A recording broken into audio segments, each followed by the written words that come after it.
All right, and another episode of Are You.coms. Welcome to Are the show. you.coms? Yeah, Are You.coms. Um, yeah, things and stuff. Dog. Who are you? I'm Potato. What? Oh, and I'm super sleepy today. Oh, you look a little sleepy. Why are you so sleepy today? Got my second vax, so I'm fully vaccinated now.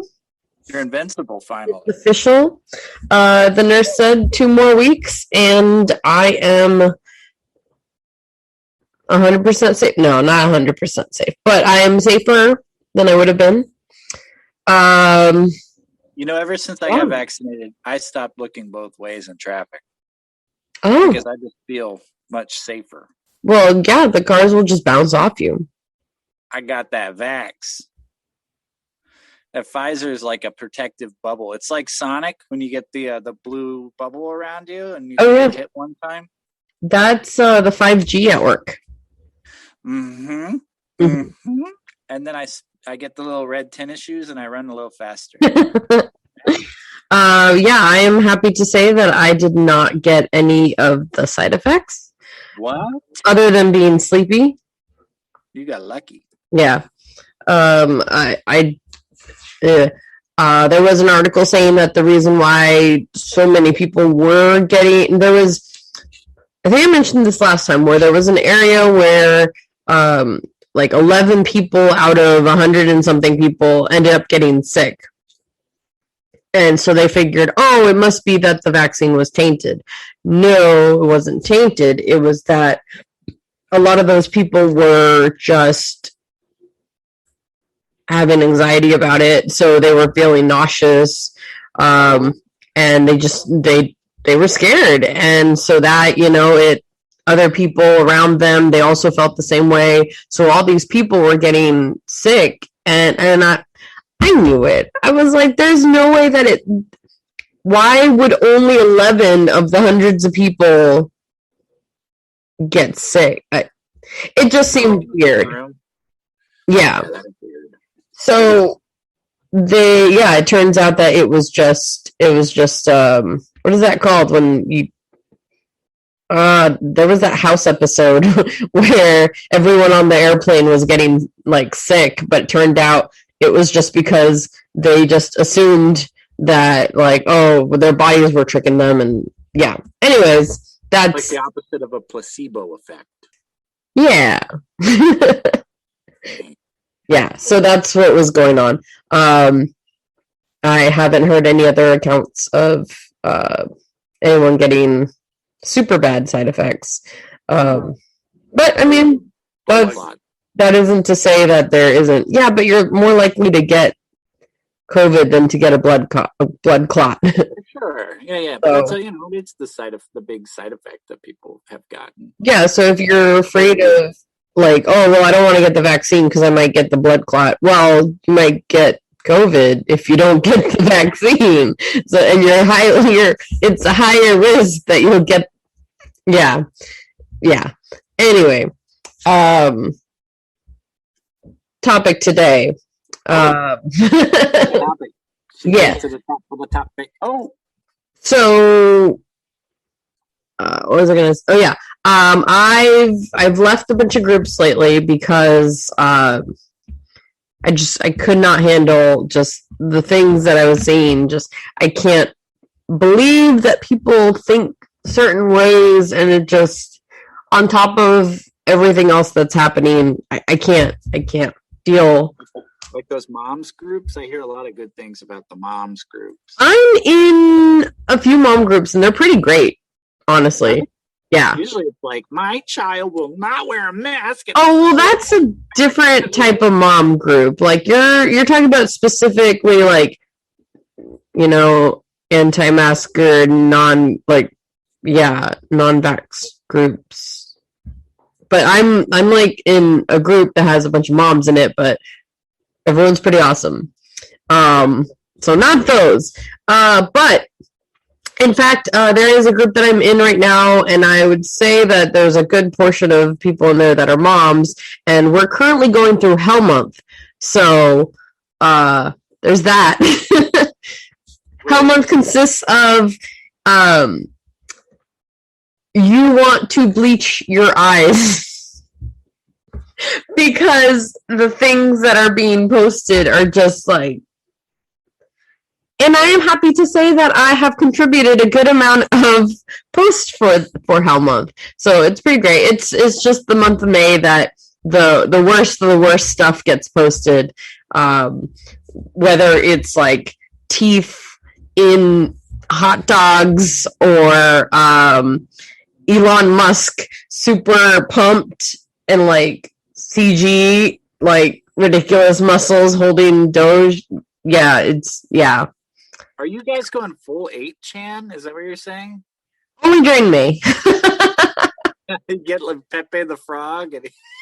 I mean, Tub Girl was mentioned today. Not posted, but mentioned. So, anyway. Harambe, you get all the Harambe jokes out of the way in May. Right. I will say, though, that I still follow a couple of things like Netflix, so I see comments on there every once in a while, and there's some winners there. So Netflix and Teen Vogue. Teen Vogue really likes to bring out the older generation to just comment on stuff like, why are you talking about politics? You should be talking about stuff that teens like. Okay, so then Teen Vogue posts celebrity stuff, and they're like, why does anyone care? Why don't you post something that even matters? And like, oh boy. Yeah. You can't win? No, you can't. But this was on a Netflix post, where someone this genius is such a professional or whatever. He says, it's easier for a comedian to jump into a serious role than for a serious actor to jump into a comedy. And I thought that's wrong. Because no, stop. Good actors are good actors, regardless of where you throw them into. And to say something, this one, by the way, was, it had to do with, so I don't think it was Netflix, now that I think of it, because it was for what is that? Oh, okay, it was just an ad. That's what it was. It was for the new Saw movie. So it's easier for a comedian to play a game. Right, so Chris Rock is in Saw. Okay. And that's what this person was trying to say, is that Chris Rock is going to do great because it's easier for a comedian to jump into a dramatic role. Okay. First of all, insinuating that a role in Saw is the epitome of dramatic role. Right. He's playing freaking Hamlet over here. I didn't know that horror movies are no longer horror movies. They're drama. Okay. Cool. But then it made me think that, that's so rude, because there's so many comedians out there that have done fantastic dramatic roles. Mm-hmm. And how dare he?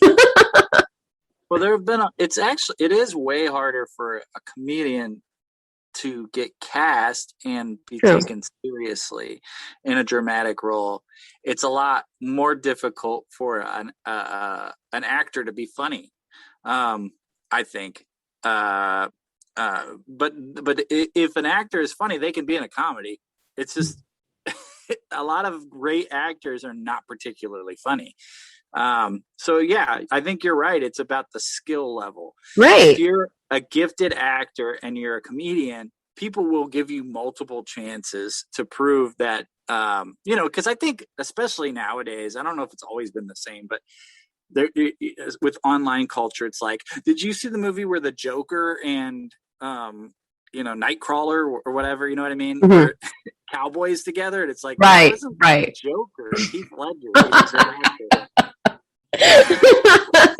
Like the movie where Iron Man, and it's like, good golly, you only know Robert Downey Jr. as Iron Man, or the people that talked about Christian Bale being a bad actor because they only knew him from Batman. From Batman. Batman voice, and it's like, yikes. So I think it's difficult for anybody that's been pigeonholed into anything to transition. But I would say it is much harder for a comedian to be taken seriously in a serious role than the other way around. They're talking about doing another airplane movie with Liam Neeson, and people were like, is he funny? Is whether or not he's funny. And I pulled up a clip from the series Extras. No, the Short Life. Where he he was. No, he wasn't. Wasn't he in Extras? No, he wasn't on. He might have been on Extras too, but he was on the Short Life. He comes in and he's like, "I want to do comedy." Yeah. No, that skit definitely like is a hit. That and what is it? 1,000 Ways or 1,001 Ways to Die in the West. Like he was great in that. No, whether you're a comedian doing a dramatic role or dramatic actor doing a comedic role, it all depends on how well you are. I did look up a couple of lists, and just the top 4 drama to comedy. It was Mandy Patinkin, Tom Hanks, Robert De Niro, and Morgan Freeman. And I'm like, yeah, they were really good, and those are all really great actors as well. And they're mainly known for, I guess, drama stuff. Tom Hanks, though, like he just shows right there. He goes like from comedy to drama, just a lot. I think it really comes with the thing with the drama is usually you don't get an opportunity. All the comedians that are trying to prove that they're great dramatists, they're trying to make the audience cry. Right. And you don't get very many opportunities. And a lot of times it's hard for people to cry because they're like, that's Jim Carrey. He's known for dramatic work now, but not. Yeah. And they're like, why am I feeling this way? I'm supposed to be laughing. Why is he not making me laugh? Robin Williams played a lot of dark, creepy characters. Mm-hmm. But if you're an actor that's trying to do comedy, as soon as you get the first laugh, you're good. Mm-hmm. So, as long as you can get one laugh, you're fine. And you play the straight man. Like that's what Liam Neeson will be doing if they do a Naked Gun movie with him or an Airplane or whatever it is. He'll be playing the straight role and reacting to all the crazy stuff that's going around him and be hilarious. Mm-hmm. Liam Neeson, oh, I speak jive. Whatever. Right. Yeah. I think that it's just not cool, and as if people continue to have that thought of like, oh no, he's Christian Bale, that's just Batman this, like you won't actually get to see these actors be in better things, because if you're just gonna like not gonna go see those movies or rate those movies based on how you want those actors to be, and just assume that they can't do these other roles and then not even give them a chance, like, it's not cool. Yeah, everybody wants to have a successful role when they go into acting, like an Urkel or an Ernest or something, but then they can't get out of it. Yeah. It's not fair. It's not the audience's fault per se, but like you've got to suspend your disbelief. This is something I think people are better at in theater. It's like, oh, I'm going to go see Lou Costello play Othello, and it's oh, that sounds interesting. Well, it does have to do though with the the people that go see the movies, because if they just refuse to go see a movie because they assume that this person's just not gonna be good enough, then right, there you go. We don't have people going to see that movie, or I totally just blanked out right now. Yeah, anyway. I agree with your blankness. If you're just stuck on seeing an actor doing a certain thing, and then they don't do that thing that you wanted them to do, you're just basing it off, like, I guess let's go with Jim Carrey. Jim Carrey does a dramatic role, and then everyone's like, well, he didn't make me laugh. Well, it wasn't a movie to make you laugh. Well, why was Jim Carrey in it then? Yeah. But here's the thing. People are generally not very smart. Yeah. The internet was a mistake. It was great, but it's a mistake. And most movies are made to pander to dumb people, which is why it's hard to make a really great movie that a lot of people see. I don't know. Well, it's funny that you mentioned that, because just a little bit ago I was watching what is it? Something sounds and what you see, what you hear. I don't know. It's a new movie that came out on Netflix. I don't remember the title of it. Has Amanda Seyfried. Was it The Sound of Metal? No. It has Amanda Seyfried in it. It just came out. Yeah. Man. But huh? No, it wasn't Mank.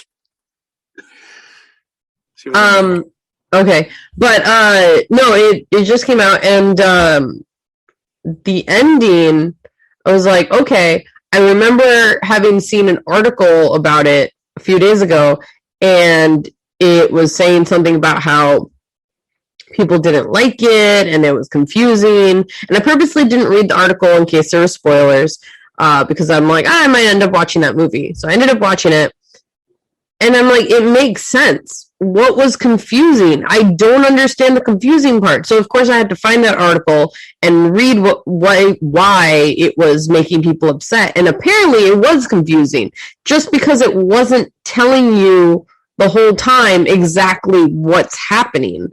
And I think we've gotten to that point where a lot of people need the movie to tell you the whole time what's going on. Well, then there's the opposite too, where it's so much spectacle, but it doesn't make any sense.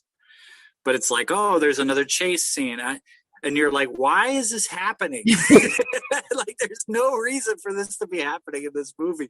But people like those movies. It's really... Well, it's funny, because then this leads to a topic that I had a while back. Maybe I was going to talk about that topic today. What I was going to say is that tropes. Tropes, obviously, I was talking to the girl that I babysit, and I was telling her about tropes and how a lot of times they help because you know what's going to happen, so you kind of can, the person watching can keep up with the movie. They know what's going on. They're like, oh, this is going to happen, so for the next few minutes, I can probably just go to the bathroom or whatever, because when I get back, I know what's going to happen. It's fine. But when is it too many tropes that you're just like, I don't even want to watch this movie? That is, Well, a good example, actually, Without Remorse just came out, and it's filled with stereotypes and tropes. It's a Tom Clancy thing, and it's kind of part of his brand. I mean, he's been dead for a while, so I guess we could say, yeah, it's it's a very mediocre movie, and it's exactly a Tom Clancy movie. Like, he sold millions of books. They turned it into video games and all kinds of things, and it's so. But I think even it feels like it was written in the 90s. Now, you watch. Yeah. It kind of set up a lot of really interesting topics that it could have talked about, and it didn't talk about any of them. Instead, it just waved a flag, and it really felt dated. And it just came out 2 days ago. With Michael B. Jordan, who was great in it, but it's really like by the numbers, event story, filled with tropes, and people like that. In this day and age, when we have Google, anyone that's confused, you could just look it up.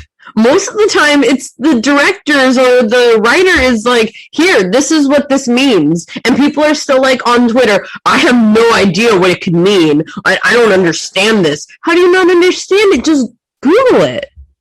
Well, you go on YouTube and there's always like the ending of the Avengers explained. And Right. like, oh, I need this explained to me. This is like the most simple thing ever.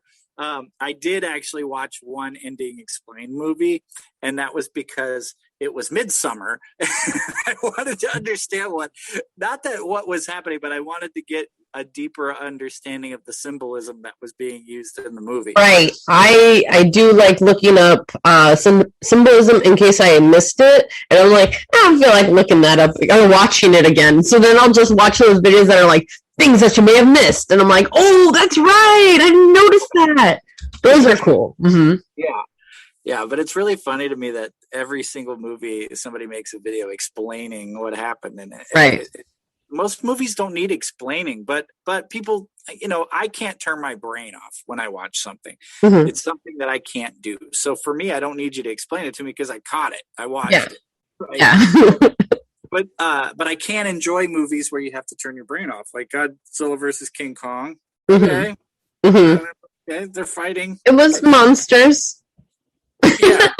But any of those DC Universe movies, pretty much, where they don't make sense, it's just a bunch of action scenes cobbled together, where it seems like they just took a bunch of comic books, threw the pages up, and just put them in whatever order. Oh, we have to have Aquaman ride a seahorse. Why? Why? Because it's in a comic. People want to see that. Okay, all right. Because then the nerds will tell us, why was he never riding a seahorse? It happened in the comic.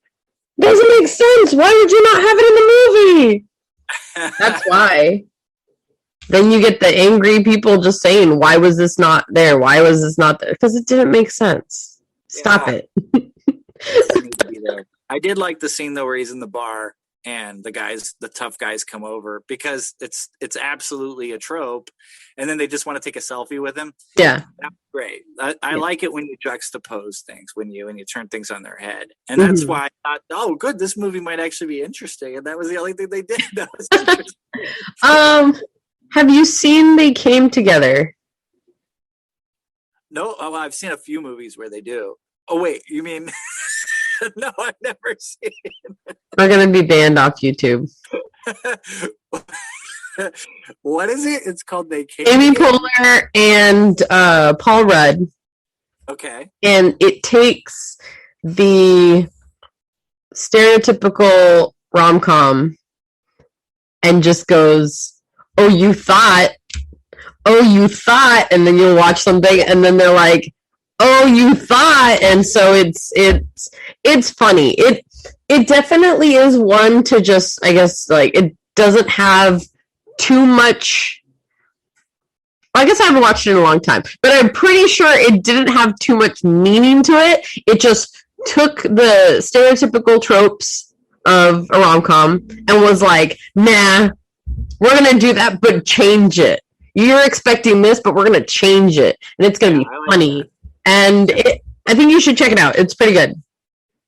Jon Stewart did that with, I don't remember what the movie's called, but it's his election movie. You watch the trailer and it looks like every stereotype of a romantic comedy election movie, but it's not that at all. And the first scene shows you that, because I watched the trailer and I was like, I don't want to watch this. And we watched the first scene and I was like, okay, I want to watch this. It advertises a totally different movie than what it actually is. I think it's on Amazon. I don't remember what it's called. A lot of times I feel like, and then this is going to be a whole other thing, but I'm not going to go too deep into it, but where trailers, I feel, are made by different people. I mean, obviously, but like... The marketing team. Right. So, Jennifer's Body. Oh, great movie. Right.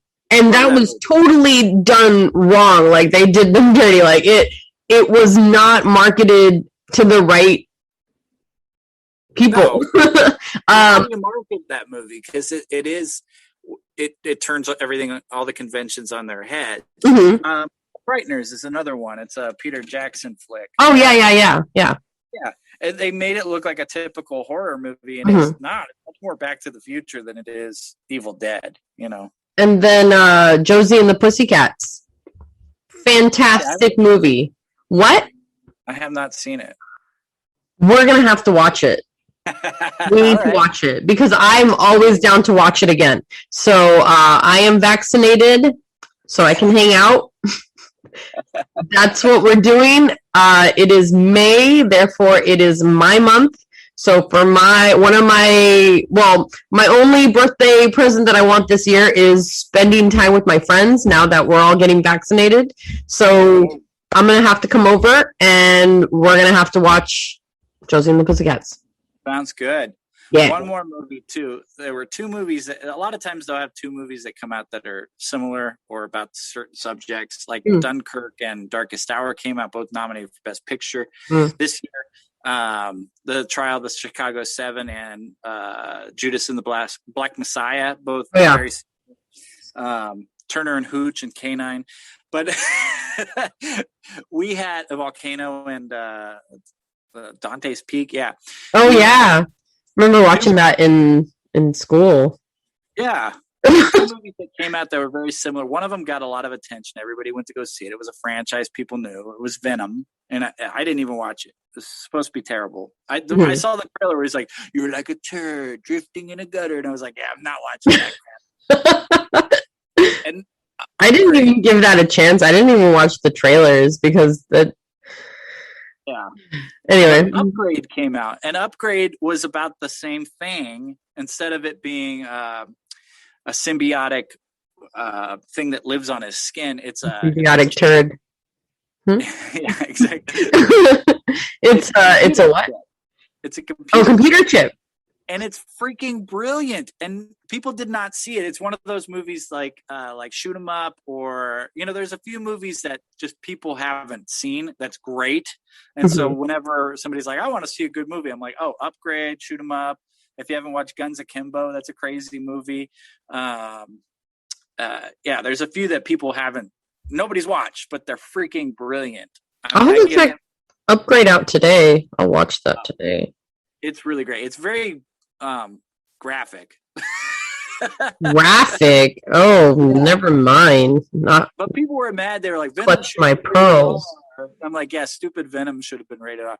But Upgrade is solidly rated R. It's a very, and the actor, man, woo, what a performance. It's what a performance. What a performance. When the two came together, what a performance. Anyway, that was really loud anyway. I am sorry for anyone that had to hear that. That hurt my own ears.